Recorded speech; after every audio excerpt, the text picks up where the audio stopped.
Good morning. Welcome to the Java Cafe, Java fam. Good morning, everybody. Good morning. Good morning. Today is Thursday, March 14th, 2023. It is Thankful Thursday. I'm thankful for each of you that are here with us this morning. Good morning to Mama Java, who's in the room, Belinda, Michelle, Teresa, Vaughn, Pastor Marion, Opal.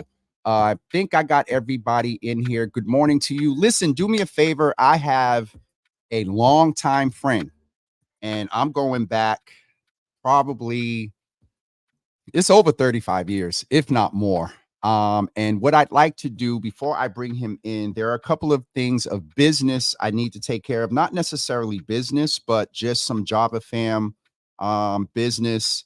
And I just got a note here. That's why I shouldn't look at the phone while I'm on the show, but just turn those notifications off. I wanted to, first of all, wish a young woman that I've known since the age of, I remember her before Grace down at Concord, and my guest knows her as well. But it is Deborah Stubbs, Sister Debbie, as we call her. It's Deborah Stubbs' birthday today, her 25th birthday. So please go in the comments and wish her a wonderful birthday this morning. Sister Debbie, we appreciate you being part of the Mother's Board, part of the Java family, in here daily, commenting, supporting. And so we really appreciate you. I also needed to share with you, as many of you know, Uncle Thaddeus, who is a staple charter member here in the Java Cafe. As many of you know, his mother transitioned a couple of weeks ago. We've been in contact. Many of you have reached out and asked about him. I shared that with him. And on this Thankful Thursday, Thaddeus would like for me to read this to the Java family. This Thankful Thursday, dear Java with Jimmy family, on this Thankful Thursday, I find myself reflecting deeply on the love, support, and prayers you've generously extended to my mom and me over the past years. Your kindness has been a beacon of light in some of the most challenging times. The laughter, love, and unwavering support you've shared didn't just reach me. It enveloped us, making each step of this journey bearable and filled with moments of joy amidst the sorrow. From the moment I left Massachusetts until my return, I could feel the strength of your hearts and prayers guiding me, comforting me, and giving me hope. You all have made this journey significantly less difficult in so many ways, and for that, I am profoundly grateful. Please know that your acts of kindness have touched our lives deeply, reminding us of the beauty of community and the strength found in unity. I am blessed to have each of you as a part of my journey and wanted to take this moment to express my heartfelt gratitude for everything with my appreciation and love, Uncle Thaddeus. And so for those of you, he may pop in. He's doing well. And so for those of you that know him, please, along with wishing Sister Debbie a happy birthday, please also share your love and support for Uncle Thaddeus as well. He'll be with us soon. Many people have asked, is there going to be anything local? He will check with him and support him, and we'll let you know when he's ready to do that. And so kind of feeling a little bit unfair to my guest. We had to take care of some things, which I'm sure he understands. But I would like to present to some and introduce to others, as I said yesterday, a writer, an arranger, a composer, a songwriter, an author, a playwright, a director, a dad. I just found out he's a granddad. And so I would like to bring into the Java Cafe, when I say a long time, good friend and brother, we go back at least to 19. Well, I remember St. John's coming over to Pleasant Hill Baptist back in the day, Kelly Quad #2. Right. And I would sit there and be like, oh my God, they're gonna sing tonight. They about to do it. So that I was, oh God, I don't know if you were playing for them back then, Melvin, but I was 12, 13. But I can officially say at least by 86. At least by 86. That's when I started going to Grace. And so, brother Melvin, I got to remember we're on a show today and not a Zoom. Welcome to the Java Cafe, brother. Greet the people, and then we're going to talk about Sister Debbie. I just seen you pop in. Happy birthday to you. Then we're going to talk about stuff like this, and we both got some great going on. So, Melvin, welcome to the Java Cafe. Greet the people, and we'll jump in a few minutes into a little bit of your story. I have some questions for you. So let's go. Hey, James, good morning to you. I'm so happy and proud to be a part of your show. Thank you so much for having me. I'm proud of you.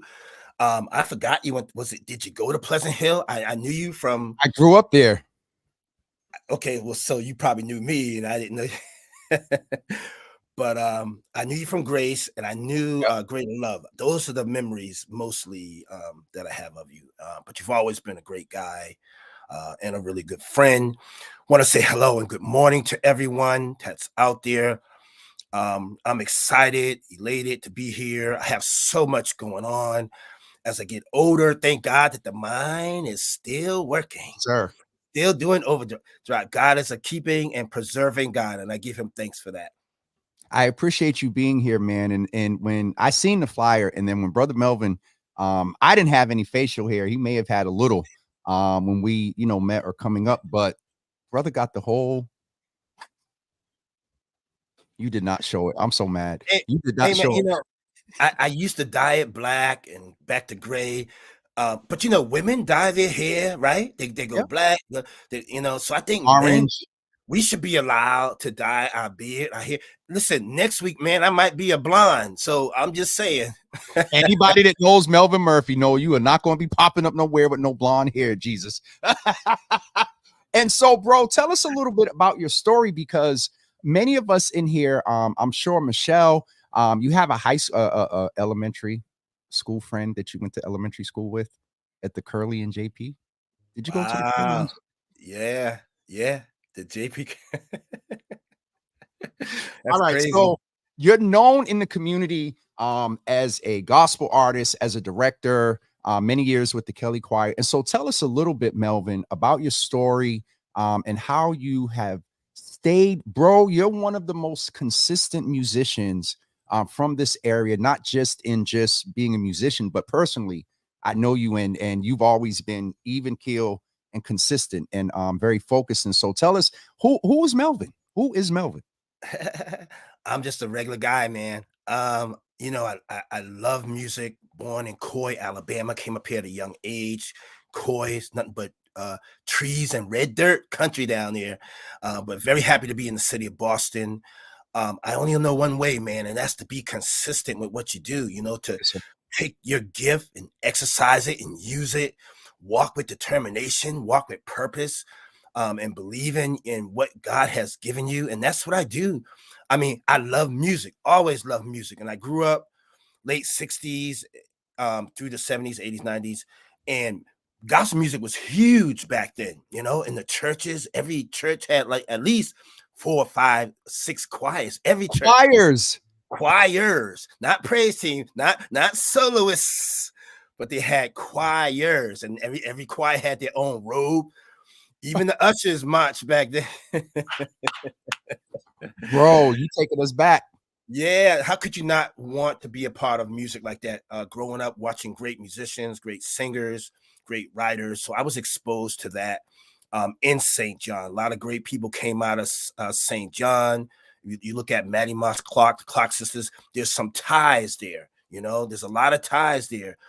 Albert Jameson, he's the bishop for I forgot the name of the organization, but Gospel music. he's over. Wait a minute, hold on. He is over the Gospel Music Workshop of America. I'm out. Anybody that knows Melvin Murphy, you talk about my mind still intact. You forgot GMW. Yeah, I judged you a little bit because if you know him, I didn't forget. Bishop Jameson is also over another. He's a bishop for another organization. I think his ministry organization as well, right? Yes. That's what I was trying to remember. But I know the Gospel Music Workshop of America. But that's how I stay consistent. I stay involved, mingle with people, talk with people, and I have a love for the art. I appreciate you being, you gave us a little 50,000 foot view. But the young man from Coy, Alabama, we're glad to have you here. And let's just go in. Melvin, you've been consistent. When did you start playing? I started playing, my mom used to send me the piano lessons when I was 8 years old. Did you appreciate it then? No, I didn't. I hated it. I wanted to play baseball instead. I used to take the piano money and go to the ice cream truck.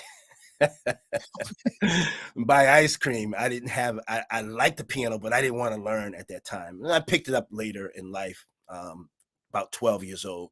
Self-taught at the time, a self-taught musician. And I started playing for the church at 13, 14 years old. Now I couldn't hear a lot of the music. I couldn't duplicate. You know how you hear artists and you want to do the song, the choir, other people's music. I couldn't hear the changes. I couldn't perfect that. Okay. So what I started doing was I started writing my own music. And that pushed me to write my own, just so that we can keep up with the Salvation Corporations, the Gardenia Bills from Concord, Grace. Parker Correll. Voices, get it right. Voices of Grace. I couldn't hear like the other great musicians. So when I started writing my own music, so that it would be something that the choir liked. I knew the choir liked it because they didn't know I wrote the songs. Okay. That's what pushed me into my writing. That's what got me into writing and being consistent. And, we were traveling a lot. A lot of people don't know, we used to travel with Charlie Daniels, country great at the time. His last 4 songs were gospel songs. He was the guy with the big cowboy hat, played the violin. And so we were doing a lot of things back then. We were doing a lot of traveling, opened up for Al Green, Shirley Caesar, Kelly Cry #2. That's what we do. And it was a great time in gospel music. So that's how I began. I just stayed consistent because I was part of the church. Before we get into the play, Melvin, let me ask you, and you kind of touched on it a little bit, but I'm just going to go head out. And you alluded to the fact that, there was a time in the country, in the world, that churches had 4 or 5 choirs. Okay, let's go down the list. You had the children's choir, the junior choir, the young adult choir, the senior choir, the church choir, the mass choir, the men's chorus, the women's choir. And just to deviate for a second, and I got to say good morning to the sister that reached out and said, hey, you need to get Brother Melvin Murphy on. Good morning to the good elder, the evangelist, the bishop. Now I'm gonna get in trouble. The bishopess, Centoria Grant, who is in the building. Good to see you here, sis. Love you much. Where are we? You said that we have praise teams now and soloists. Where's gospel music? Where are choirs? And we're here, right here in this region. Boston and New England, they say the gospel music, they used to say it stopped in New York or Baltimore. Where are we in the state of gospel music, and particularly with things like choirs and stuff? I don't see them anymore. Yeah, gospel music is alive and well. It's still out there, still doing well. It's still alive and well. Still out there, still got choirs. But there has been a fall off. And I'm going to attribute that to the fall off of the church. Wait a minute. Don't get in trouble, because Ty Trippett and whatnot is in trouble right now. Go ahead. Go. Let's go there. Well, when I say fall off of the church, there's a lot of reasons there's a fall off of the church. There's no one specific reason. It's not because of any one particular person. It's just the way it is. COVID hit, and a lot of people decide to stay home. A lot of people still want to stay home. Yeah. And so that affects the church. And with less people in the church gives you less singers, less talent in the church. And so now you're relegated to just praise teams and soloists. But gospel music is alive and well. You know, even me at the church, and I'm the minister of music at the First Baptist Church in Saugus, Mass, small church. But every Sunday I have to find ways to be creative because we've lost that consistency. Yeah. People don't want to be consistent anymore. There's more people are working on Sundays more. There was a time back when we were coming up, everything was shut down on Sunday. On Everything Sunday, was yeah. closed. So everything was closed on Sunday. But now, you can go buy a suit, shoes, a hat, and still make it in time for service because everything's open. On Everything's open. Sunday. So as the world is changing, it's affecting the church, unfortunately. And it's affecting the church in a negative way. Now, God bless the church. We still have wonderful pastors, great preachers, great evangelists still doing their job. But the biggest task is trying to get the people back into the service so that we can build choirs and get things back to the way they were. I believe it's going to happen. I do too. I hope it does, because my concern is this generation isn't what, like, you could name 2 or 3 hymns right now and we could sing all 4 verses or stanzas, as I believe it's stanzas as they're called as well. And, you know, you alluded to the robes and the things like that. And it's just, and if I could ask your opinion, this was the fall off of what we see in choirs was pre-COVID. COVID definitely exacerbated it and made it, because it's hard to harmonize and sing over Zoom. I've seen folks try to do it, and yeah, early on it was very interesting. And so I love how you started with the fact and confidence. Oh, gospel music is alive and well.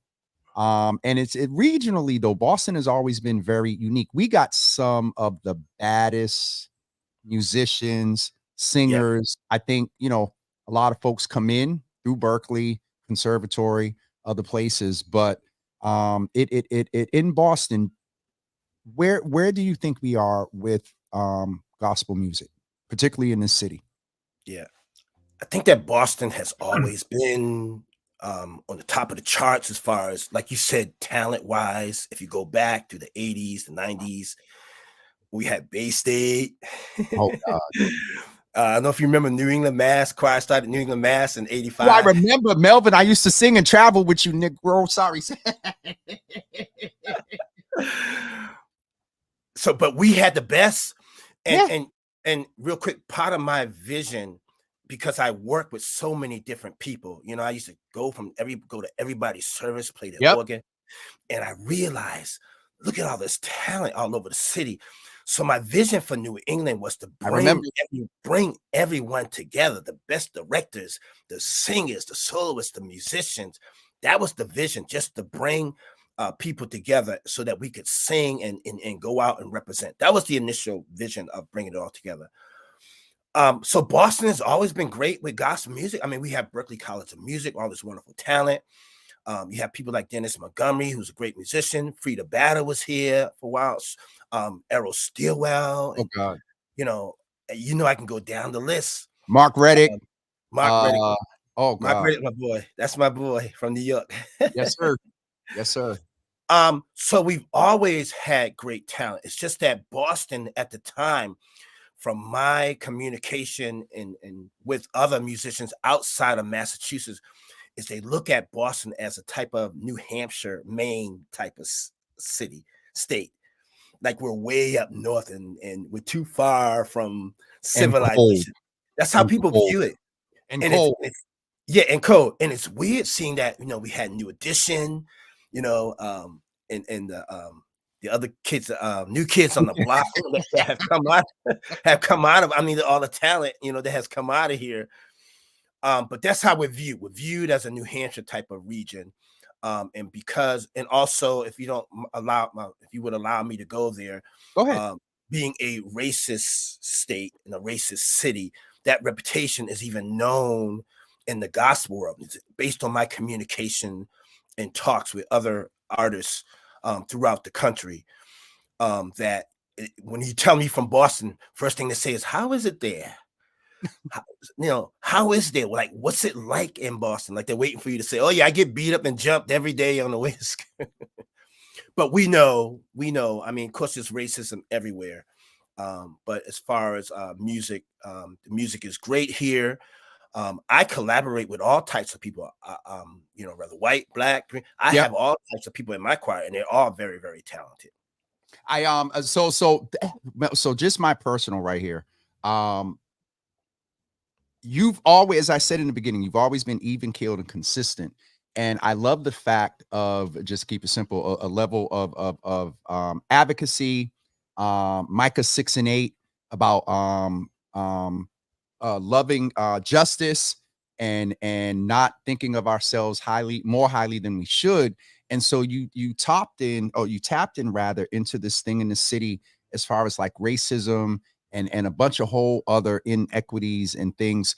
Last question in this vein, and we're going to jump to the play, is what role, and you can either say gospel or music in general, but let's maybe start with gospel, or let's start with music in general, and then gospel particularly when it comes to fights, because it's a very interesting time in our country. You're the father of daughters, with the country and systems trying to, whatever the opinions and stances are and beliefs and values, you got the country trying to say what women can do with their bodies. You got everything that happened around George Floyd, Breonna Taylor, and whatnot, and Ahmaud.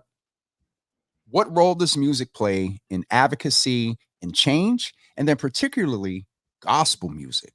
You think of your Marian Andersons and your and let's bring it up to date, because I know some folks in here, there's a couple of names that we've named and they're like, wait, what? I just want to acknowledge a couple of people, Melvin. We do got to take a quick commercial break and then go back into the advocacy piece. But Mark Copeland is in the room. Remember Sister Cheryl? My dude. The name on here is not Cheryl, but she said Donna Summers. What my mother know about Ronnie Ingram? Oh my goodness. Ingram.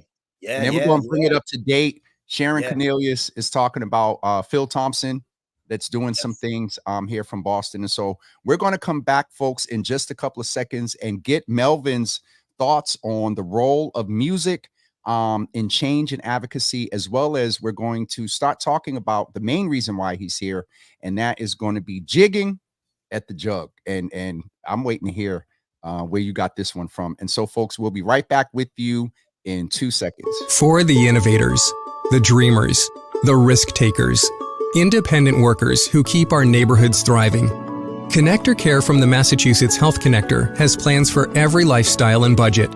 Having access to affordable healthcare is for everyone in our community.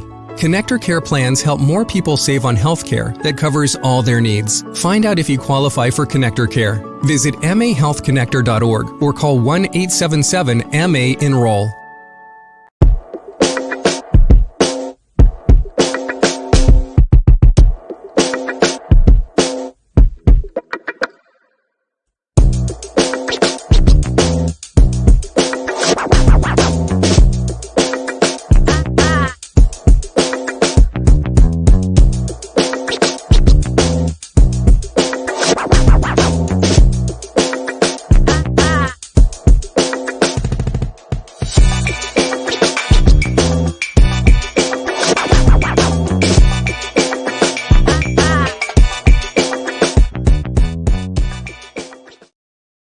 Welcome back, everybody. We're here with who I call Maestro and good brother Melvin Murphy, getting ready to talk about his play called Jigging at the Jug. But before we get into that, we just left the last segment talking about where gospel music is, particularly in Boston, and music in general. And then I posed a question to him asking music in the role of change and advocacy. Melvin, what are your thoughts there?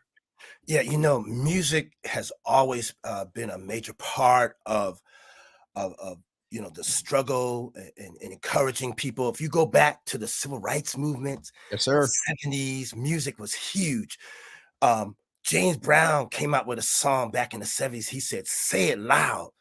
And we would say, yes, sir, "I'm black and I'm proud."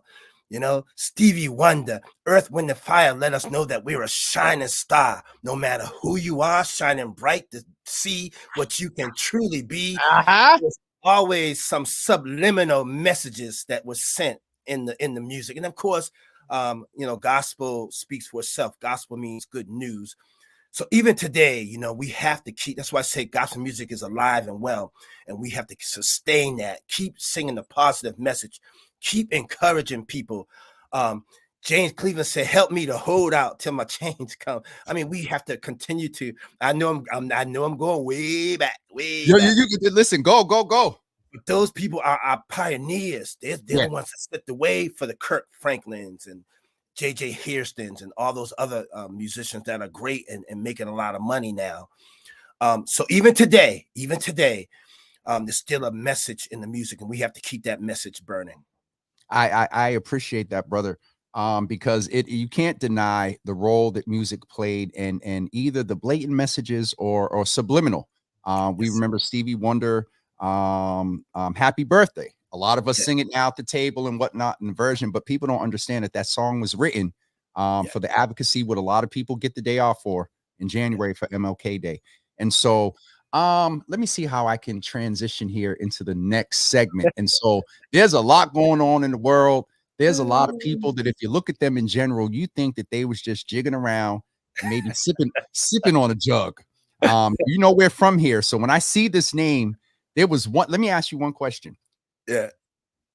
The name of the play, and let me just get it up here for you all. And of course, I'm still trying to figure out how tech is going to work right with me, but let's see if we can get it to do what it's supposed to do. The name of the play is called Jigging at the Jug. And so we're going to put the link up in a second for you to see as well. I just want to make sure that we're good here. And so this is the play right here, Jigging at the Jug. There's a lot of jigging going on in the world, and folk act like they sipping on the jug. But the question I want to ask is, what is the one location in Boston that you think of when you see the name of this play? Put that in the comments, everybody. What is the one place Good question. an age that you think of when you see this title here? And so, Melvin, where Jigging at the Jug, where did it come from? Tell us about it. You on it, man. You know, the jug. I don't want to give away your answer to your question. Don't give the answer away, but go ahead. I don't give away. But anyway, it's the play. You know, I've gotten into writing, and I've evolved, James. I don't just stay with one set thing. Sometimes you have to go back and reinvent yourself and try something new, try something different, and not just try it, but just to do it. Get out there and complete. So I started writing this. I ran this by someone a few years ago, and their eyes lit up, you know, and so I knew I was on to something. I'd always been a part of musical plays. I did a bunch of small projects. I always did small projects at the church. But this one came to mind. It's about a young man growing up in the South with his family. Family is well off. The story might sound familiar.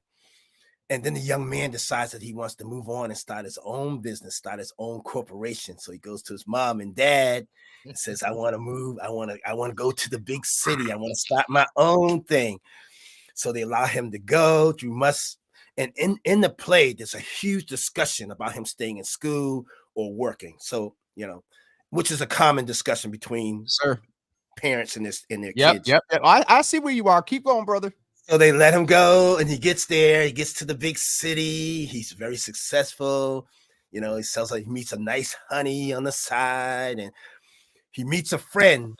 And the friend introduces him and says, "Hey, I'm going to show you around, but I got to take you to the brown jug." Sorry. He says, "No, only one person." We're going to pose another question in a minute because Brother Murphy is he's giving out some free tickets, y'all, to the play. So make sure you stay here to get them. But Shirley Murphy is the only person that got that question. We've seen Sharon said the jug. Belinda said Slades. I love Slades, but I would have even given a little bit of Wally's. Heidi said Sugar Shack. Oh God, that's way back. Michelle said Scullers. All due respect to Scullers, you know, they wasn't around back then. And so go ahead and finish. Tell us about the play. I know where some of it comes from when you said he wanted to leave, go do his own thing. Prodigal-ish? Yes, that's right. That's right. Come on, man. All right. So he meets a friend, and the friend says, "Hey, man, I got to take you to the Brown Jug. He goes, the Brown Jug? What's that? He gets the Brown Jug. It's a club. That's where all the happening is. It's all the good music, good women, good drinks. And then so he agrees to go to the Brown Jug with them. And then the friend says, nice, we're going to be jigging at the The jug. jug. That's how I use that as my title. Okay. I was going to call it the Brown Jug, but I thought that was You didn't want to get look. You didn't want to get into trouble. Somebody would come up and be like, excuse me, my grandfather owned that place. And so we're thinking about Blue Hill and Martin, the Brown Jug, and Morton rather back in the day. Yeah. Now that's too standard, the Brown Jug. But anyway, the play is based in the 1930s. It's old school jazz. I wrote all the jazz music. It's all jazz. It is a family show. There is some drinking because it's a club scene. Some mild violence, but it's still a family show. Yeah. So based in 1930s, we're gonna be dressed like the 1930s. Man, we got a phenomenal cast, all local casts. Everybody is local. Everyone. And the basis is a lot of my choir members who can act, who are great actors, and of course they can all sing. So I'm excited about this, man. And it is taking place. We want to make sure that you know about it. We're going to get into Melvin. I'm not sure how you want to do this. We're going to give away a couple of tickets, but the play is beginning on May 10th at 8 p.m. And there's 2 performances only, May 10th at 8 p.m. and May 11th at 4 p.m. And it's taking place at the Strand Theater here in Boston. And so shout out to the Strand Theater for that. And so, Melvin, I'm going to give you a couple of seconds to think about maybe a question that we want to pose to the audience about whatever you want to say. You got your question? I got my questions written down. Can I quickly say also that like you said, thank God for the Strand Theater. I want to give a shout out to Mayor Michelle Wu in the city of Boston of Arts, who gave us a grant to be able to use the Strand Theater. So thank you very, very much. They called me while I was writing it, and I was just about finished, and I wanted to do my Christmas play there, but December was booked. And so I looked and I'm like, why don't I finish this? So I finished it up. So I want to say, to encourage people, whatever book you're writing, whatever project you're working on, finish it. You can always go back and review it later, but finish it and be ready. James, sometimes you have to create your own opportunity and not wait for an opportunity. Melvin, get off my screen. I'm gonna leave that there for you. You have to create your own opportunity and then walk with purpose, walk with determination in the project and the gift that God has given you. I told the people on Facebook that this could quickly turn into a Sunday Java. Listen, I'm not messing with you. We're getting ready to give away tickets. Shout out to Mayor Michelle Wu. Also, they call him John down there, but we say Matt Borders, the chief down there as well. And so we appreciate that support. And so how are we going to give away these tickets, sir? What question and you all pay attention in the comments and get ready. Get ready. Okay, so I have 4 questions. So we'll give 2 tickets to each person that gets them right. Is that okay? You got 4 questions, so you're giving away 8 tickets. Yes. Yep. All right, let's get ready, y'all. And it's first person in the comments. I just to keep it, y'all don't be fussing at me and sending me texts after. Go ahead, Melvin. We're gonna need your name and email address. So you can shoot your email address to, it's one word, Melvin Murphy Productions, @gmail.com. And I think that Centoria is on. She can put that in the thing. Okay, I'm doing it now. Yeah, once you get it right, we're gonna know who you are. So don't just email me asking for tickets. I'm keeping a thing on here. Did I get this right? Melvin Murphy Productions @gmail.com. That's all right. We're getting ready to go with the questions. I'm going to do my best to get them on screen. So ask them slow because I'm doing engineering, production, and everything over here. You typed that pretty fast. Here's the first question. Question. Who is the original artist that wrote the song "Oh Happy Day"? Who is the artist that wrote the song? Oh, we hear that song on movies, TV shows, but I'm not sure if we really know who the original artist is. Okay. 2 tickets. 2 tickets to Jigging at the Jug. We're giving them away right now. Who was the original artist? Aretta Dene says Edwin Hawkins.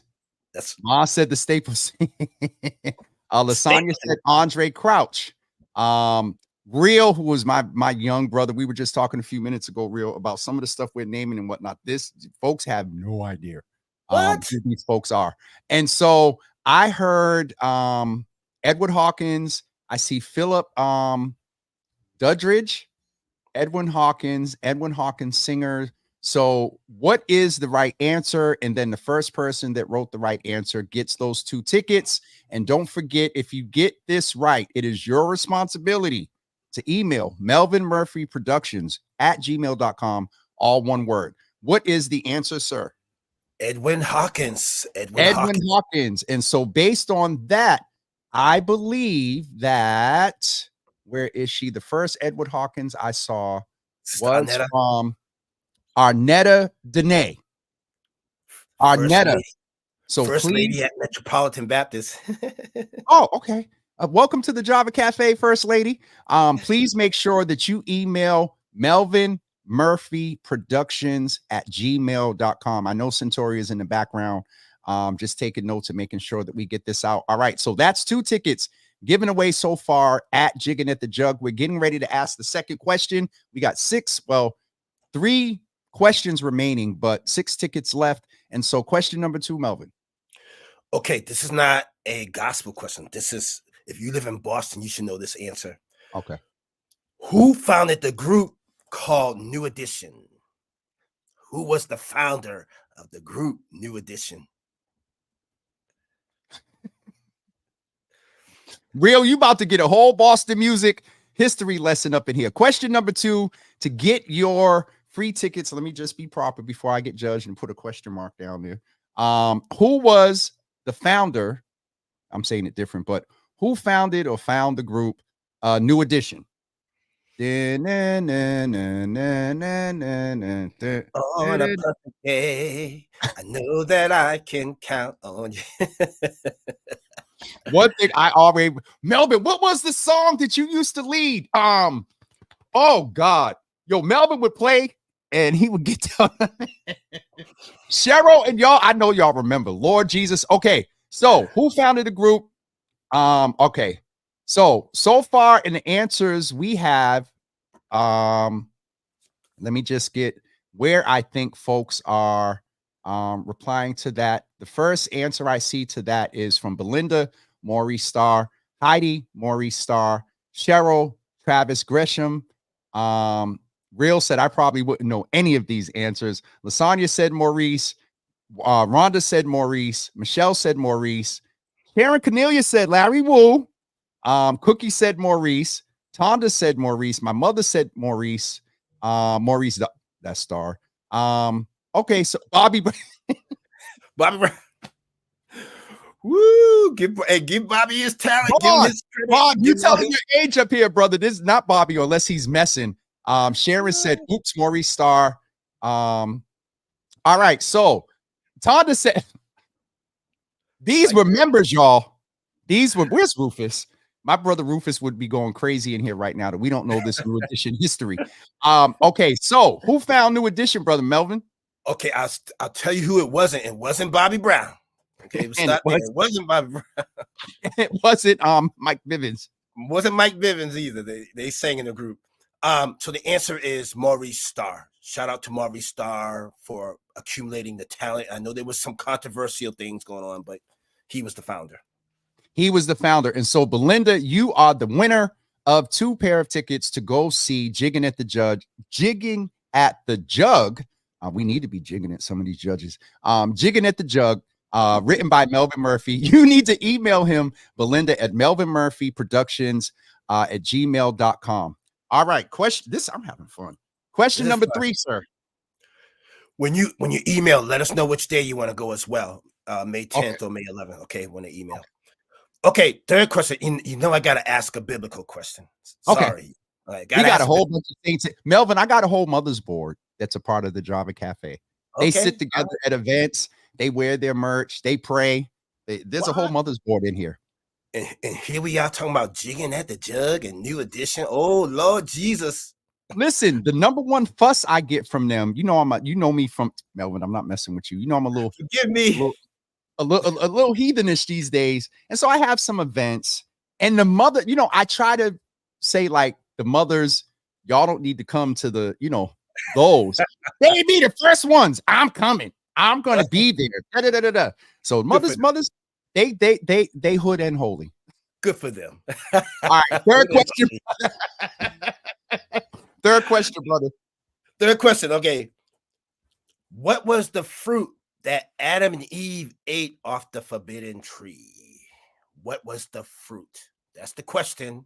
That's the question. What was the fruit that Adam and Eve ate off the forbidden tree? This is going to cause some controversy. Of course. Because there is Only a one belief. answer. There's well, don't say anything though. Don't give it away. Don't give it away. What was the forbidden fruit, y'all? 2 tickets, 2 jigging at the jug, either May 10th. What was the fruit that Adam and Eve ate off the forbidden tree? I got that right? Okay. Yes. Right. Teresa said this is so much fun. All right. So far the answers that are coming in is a fig, an apple, and I also saw is the fruit. Pam got deep. She said the fruit of God's labor. Well, she got deep. Woo! Yes, Pam. You're gonna have to exegete that when you have time for. Some say apple or fig. It's called the fruit tree of God, fruit tree of good and evil. Arnetta, I was getting ready to say, well, I feel I should say sister or lady Arnetta or lady Danae. Now that I know she's your first lady. Great question, but you can't answer no more questions, sis, because you already got your tickets. Pastor Marion, she gonna get me. She said, check my answer. Where is Pastor Marion said it wasn't named. So it's the fruit, not the name of the tree, but what was the fruit? Teresa said apple. All right, so I got an answer. Arnetta says she knows. Okay. What was the fruit that Adam and Eve ate off the forbidden tree? Melvin. The fruit that Adam and Eve ate off the forbidden tree is the Bible doesn't say. And the winner of that is it said fruit. It said fruit. Somebody my mother said real, I'm not messing with you. My mother said unforbidden. Unforbidden. God bless you, Mom. And then real said passion fruit. Ooh. They were probably growing over there because you know we were over in the tropics over in Africa. Well, anyway, I'm not gonna y'all read too many books. Y'all looking at too many pictures. The Bible doesn't say. Stop looking at them pictures. And I intentionally asked that question so that we can be educated and aware of what the Bible really says. It doesn't say. It doesn't say. Pastor Marion, you are the winner. Please make sure you email Melvin Murphy Productions at gmail.com. Let them know what day you want to go between May 10th at 8 p.m. or May 11th at 4 p.m. All right. We have our last question for our, that was 3, right? Yes, that was 3. We got one more set of tickets being given out to Jigging at the Jug. Thanks to Melvin Murphy. Centauri is also saying, if you win the trivia, please send your name and email to Melvin Murphy Productions .com at gmail.com. All right, so I'm just looking at some of these other answers. I said that Heidi says she said that. Check my answer. But if Pastor Marion, I'm about to get in trouble. Hold on. Pastor Marion said it wasn't named. Oh, Pastor Marion, you're going to get me. Heidi Ivy is actually the winner. I didn't see it. She wrote it first. We'll give them both. We'll do them both. Okay. Thank you. This is just what happened at the auction the other night. We got one person. Anyway, so we both fights on your show. There's enough memes and videos going around about the fights at the church. No, so I'm messing. All right, let's go to number 4. Tonda said that next time she wants to be at your production. Centauria said that the tickets are only for Friday night at 8 p.m.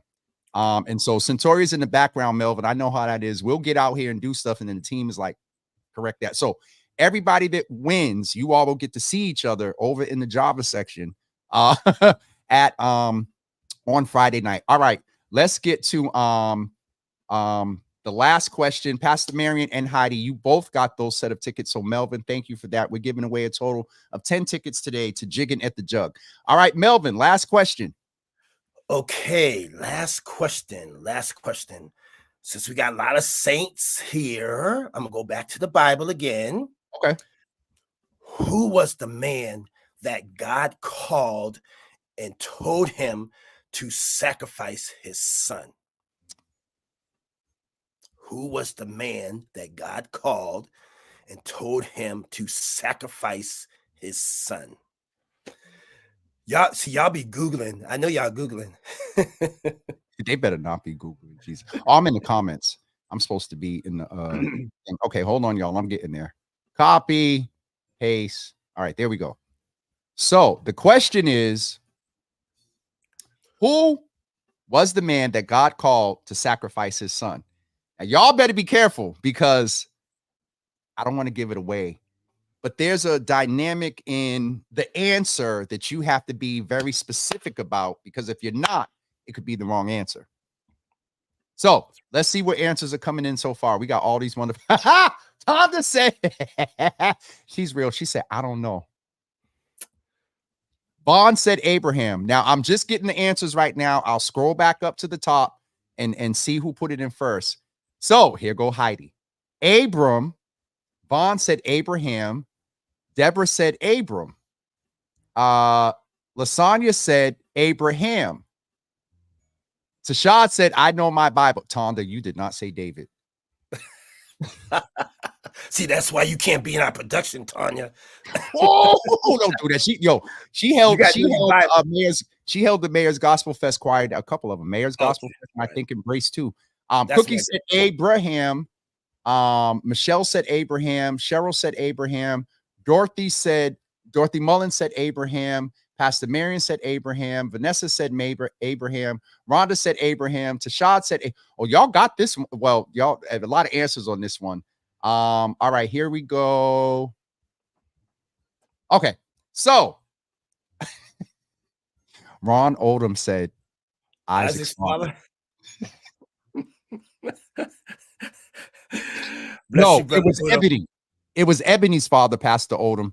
That's our little joke there. You ever see the video of Ebony that is singing 'Tis so sweet to trust in Jesus, just to take, and then she mixes like 5 songs together. She hits a note, and you hear her mother in the background go, "Shut up!" I'll send you the link, brother. I'll send you the link. All right, here we go.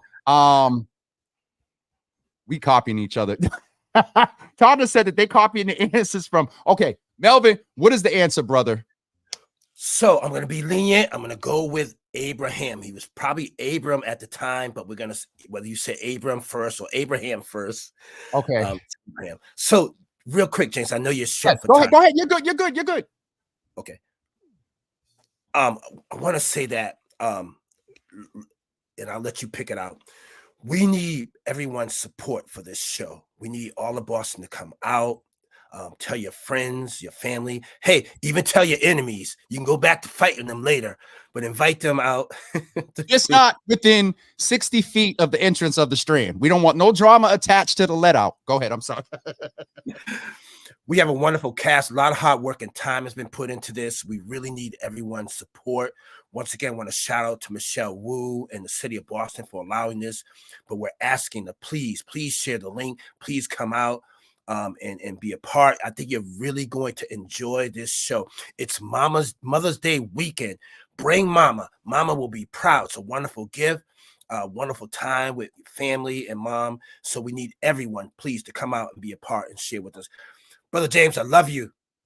I appreciate you, man. This, I really had a good time with you this morning, brother. And I'm so proud of you. For Melvin, again, I mean, anybody that knows you knows that you're just, you're consistent. You're not the up and down. There was a period where I was like, dag, where's Melvin? You just went off, got married, got children. So let's, for folks that are on, to do a quick catch up. Melvin, catch folks up where, they may have known you from Kelly Choir back in the day. You got the gray now, married, 3 children. Your oldest is who? Is how old? 35. I think Latoya turns 35 this year. I'm done. I'm done. You Ah, have a 4 grand. 35. Y'all hear 4 this, grand. Cheryl? Do y'all hear this? Melvin has 4. Oh, I'm done. man, 4 yeah, grandchildren. yeah. This is crazy. Crazy. So Tonda said she remembers you from the or maybe the junior choir days. Junior Oh choir. Yeah. God, y'all are going back. Yeah, junior Listen, choir.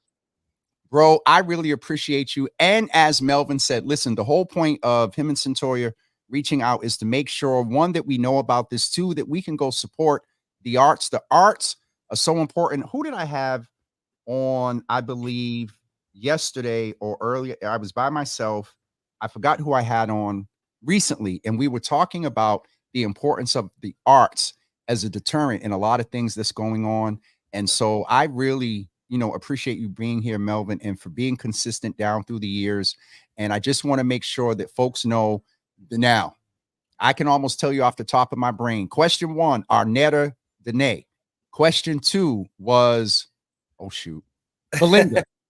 Yeah, Question good. 3 was Heidi and Pastor Marion. And question 4 was Vaughn. but no, not Vaughn. Question 4, the winner was, hold on. Shoot. Getting old, man. Getting I old. know. I'm just because there's so many answers. We said Abraham, and the first person that typed that was, oh, where is it? Brother. Uh-oh. Who was the first person? Deborah Hampton. We never gave the answer. That's why I couldn't figure it out.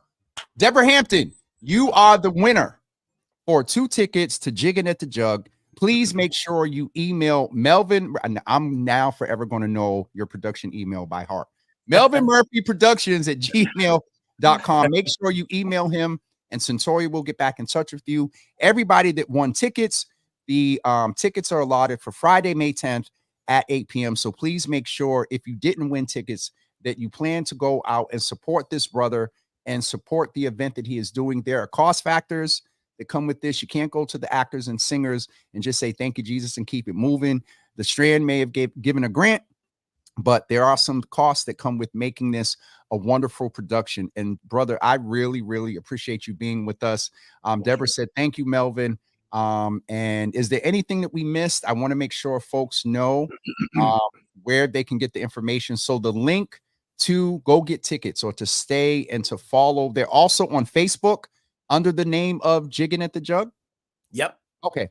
So go to Facebook to get updates, follow them, share the page. I'll put the flyer on my page as well. And make sure that we get this out here. Vendors are also needed as well. And so we have authors here. We have entrepreneurs here. So please reach out to the same email, Melvin Murphy Productions at gmail.com, if you are interested in vending and also getting tickets. And once again, we want to make sure you know where you can go get the information and purchase tickets to support this good brother.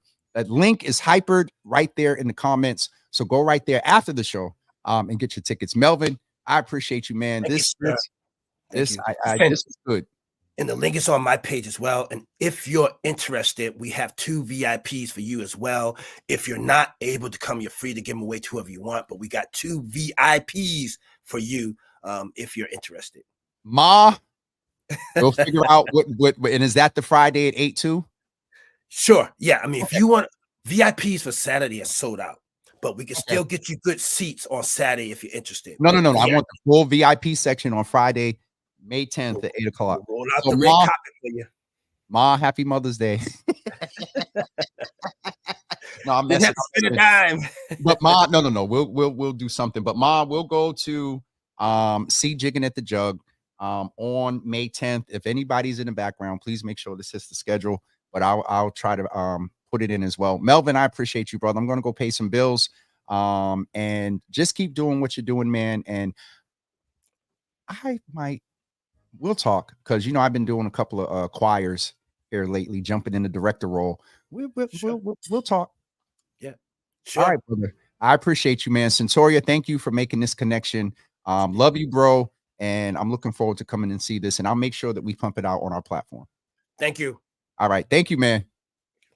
Listen, folks, make sure that you go and support the good brother Jigging at the Jug with brother Melvin Murphy. and also folks that are from around the city of Boston, local artists and different ones. Please plan to support him. Thank you, Melvin, so much for giving away 12 tickets here. You don't know what will happen in the Java Cafe. There's a lot of things that are coming down the pike that we're working on and getting ready. One of which is within the Java Cafe, a new brand, Brewed by Java. We're having our first event on this coming Friday over at Long Live Roxbury. So make sure you get this information and look at this real quick. We'll be right back with you.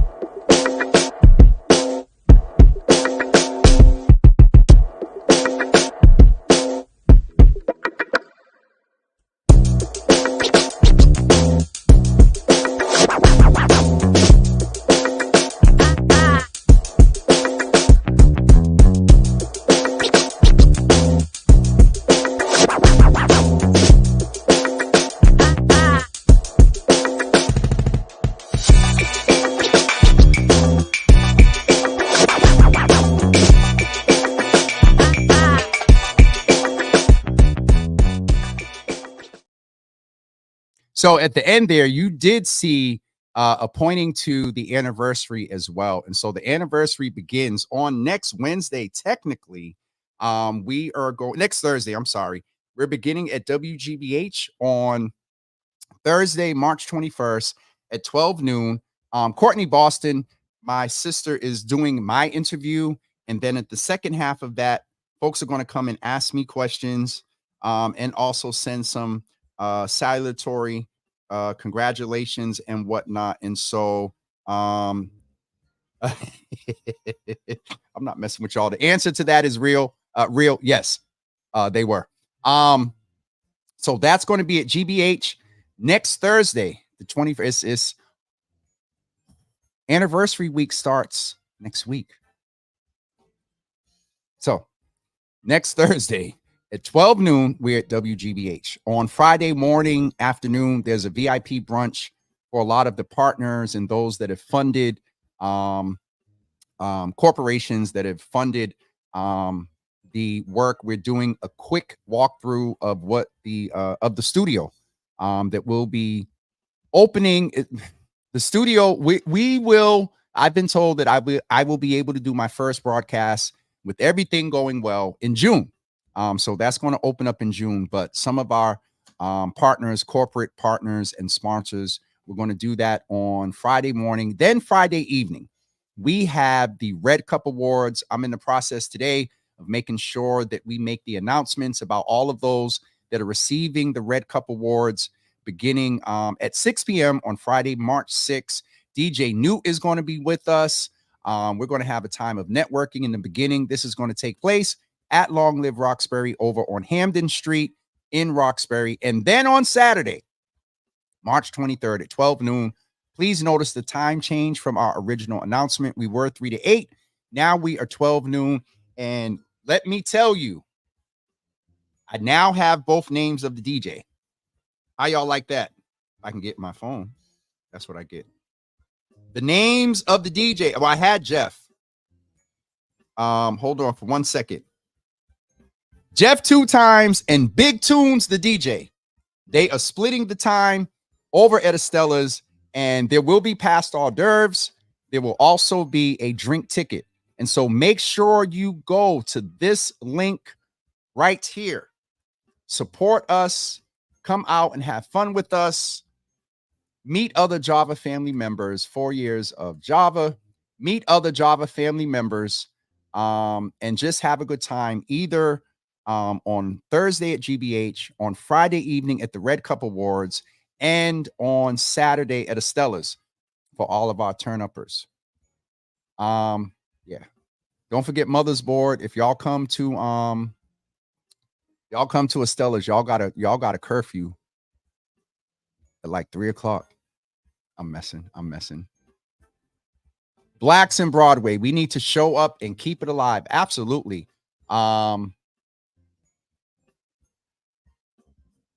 Ron, let me go up. You didn't do don't start no trouble.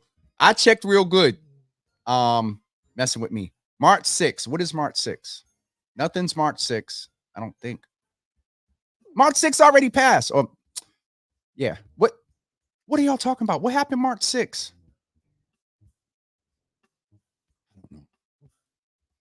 Somebody tell me what is March 6th? Did I say March 6th? I don't think so. All right, y'all. I'm getting off here. Shout out to Pops Davis. Just popped on over on Instagram. Darian as well. Charmaine and Teak. Thank you all for joining us over there. Please come back and be with us soon. Sylvia, good to see you over there on Instagram as well. Sharon, March 6th. Oh, I don't know what's going on. No, I at 6 p.m. Friday starts at 6 p.m. March 22nd at 6 p.m. That's what I meant to say. All right, folks. UCB, y'all get 90 minutes today. That's why y'all keeping me in here. 90 minutes for UCB today. Again, folks, don't forget to go support Brother Melvin Murphy and the wonderful production that he's doing, as well as please plan to come out Friday night. Friday night is free with Amandi, with Miguel, with Shar, and also Idosa of Diaspora Mass. And we're going to have networking hour, and Lobster Kings will provide the food that you will be able to purchase. We asked them to keep the food at the maximum cost at $20. And I don't know what they're doing. I know Lobster will be there.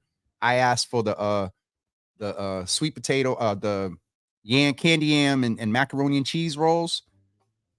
And he puts this candy yam glaze on them. Good God from Zion. Listen, today is my Friday. We will not be back with you until Monday at 9 a.m. Next week is anniversary week. It's going to be a very interesting week. And so, yeah, I'm getting in that season. Just once again, thank all of you that have reached out and supported Uncle Thaddeus. I will post his greeting and his salutations on the Java with Jimmy page later on. Still give him just don't I know folks may be reaching out. Give him, and this is me saying this ain't him and anything that he said, outside of the fact of knowing that a lot of times folks just need a little bit of space.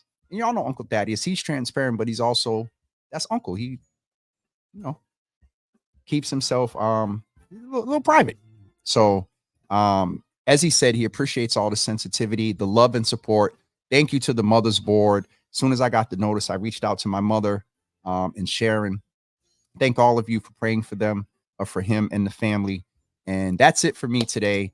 We will be back on Monday at 9 a.m. Don't forget, I might go live a little bit tomorrow night because that's Amandi's original music. Facebook can't cut me off. We may go live a little bit from the panel, not the setup, just with somebody's phone. So outside of that, we'll be back on Monday, March 18th. My guest on Monday is Malia Lazu, who is an author, who is an advocate, who moves heavy in the space of DEI. Heidi, you definitely are going to enjoy Malia. Y'all actually need to meet. Heidi, you do not have to RSVP for tomorrow. Let me be clear. Tickets are not required for tomorrow. With the announcement, we put that stuff together. That's a little bit of my fault. Tomorrow, you just show up until we reach capacity. I would say get there early because from some of the buzz that I'm getting, the fact that this is free, the fact that Amandi is performing, the fact that Lobster Kings is going to be there, and all three of our panelists have their own, I think between the three of them, they probably have 75,000 followers. So get there early to get a seat. They have good seating, good space, but get there early. Pastor Marion, we appreciate you. Ma, love you too. We can stay because it's still light up. Y'all, the Mother's Board, y'all got y'all own little, the Mother's Board got a section, y'all.